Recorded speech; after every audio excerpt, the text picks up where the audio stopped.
মহামান্য ক্যালকাটা হাইকোর্টের মাননীয় বিচারপতি সিঙ্গেল বেঞ্চের বিশ্বজিৎ বসু জাস্টিস বসু শিক্ষা দপ্তরকে একটি নির্দেশ জারি করেছেন যে এসএসসি নন এসএসসি যেই হোক না কেন শিক্ষা দপ্তরের কাছে আজও পর্যন্ত একটা ডেটা ব্যাংক নেই।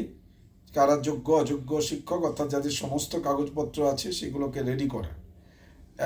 ইতিমধ্যেই কয়েকটি জেলার বিদ্যালয় পরিদর্শক যেমন মুর্শিদাবাদ, আমাদের পূর্ব বর্ধমান, ঝাড়গ্রাম, কলকাতা এরা ঘোষণা করে দিয়েছেন যে হইদের বিদ্যালয় শিক্ষা প্রতিষ্ঠানের প্রধানদের তারা যেন অবিলম্বে ওই শিক্ষক শিক্ষিকা শিক্ষাকর্মীগণের সমস্ত তথ্য আপলোড করেন একটি নির্দিষ্ট পোর্টালে।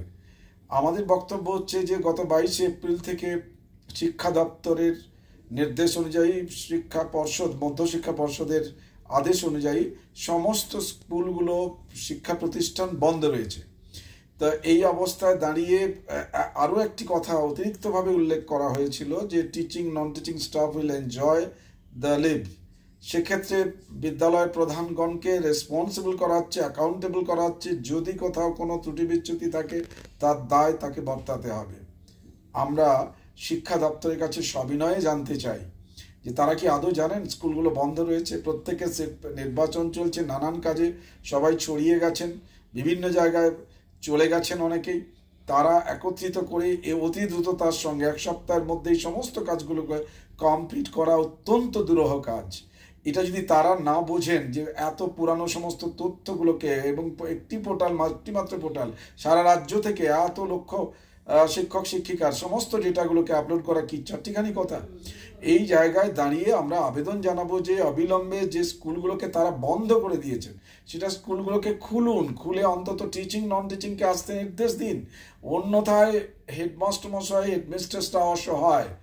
অবিলম্বে সেই নির্দেশ কার্যকরী করার জন্য মাননীয় শিক্ষামন্ত্রী মাননীয় মুখ্যমন্ত্রীর কাছে আবেদন জানাবো যে স্কুলগুলোর স্বাধিকার যাতে নষ্ট না হয় সেদিকে দেখার সঙ্গে সঙ্গে এই কথাও আমাদের বলতে হবে যে বিচারালয় যেন এগুলোকে দেখে যে একটি স্পেলিং মিস্টেক যার কাজটা শিক্ষা দপ্তরের ভুলে হয় সেখানে মধ্যশিক্ষা পর্ষদ 1000 টাকা ফাইন নেয়।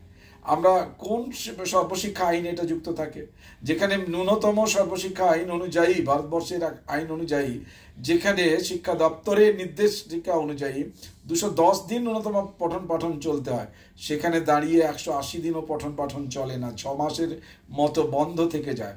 আমরা কিভাবে সর্বসাধারণের শিক্ষা ব্যবস্থাকে উন্মুক্ত রাখবো সাধারণের জন্য?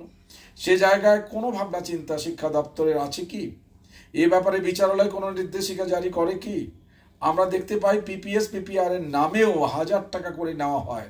কোথা থেকে চলছে, কিভাবে চলছে, কোন অনুমতিতে চলছে এই বাড়ানো কমানো টাকাগুলো? কমানোর কথা তো ভাবা হয় না। স্কুলগুলোকে শেষ করে দেওয়ার একটা পরিকল্পনা চলছে। তার থেকে বেরিয়ে আসতে গেলে যে দীর্ঘদিনের নিয়োগ নেই, অবিলম্বে সেই নিয়োগগুলোকে কার্যকরী করা, এই ব্যাপারে বিচারালয়গুলো নীরব থাকছে কেন? যে হাজার হাজার শিক্ষক শিক্ষিকা শিক্ষাকর্মীর পদ শূন্য হচ্ছে, অবসর নিচ্ছে, নতুন করে রিক্রুটমেন্ট হচ্ছে না, স্কুলগুলো কি অসহায় অবস্থার মধ্যে আছে সে ব্যাপারে বিচারালয়ের হস্তক্ষেপ দাবি করছে। চন্দন মাইতি, রাজ্য সাধারণ সম্পাদক, advance society for headmasters and headmistress, Paschimbanga রাজ্য কমিটি। ধন্যবাদ।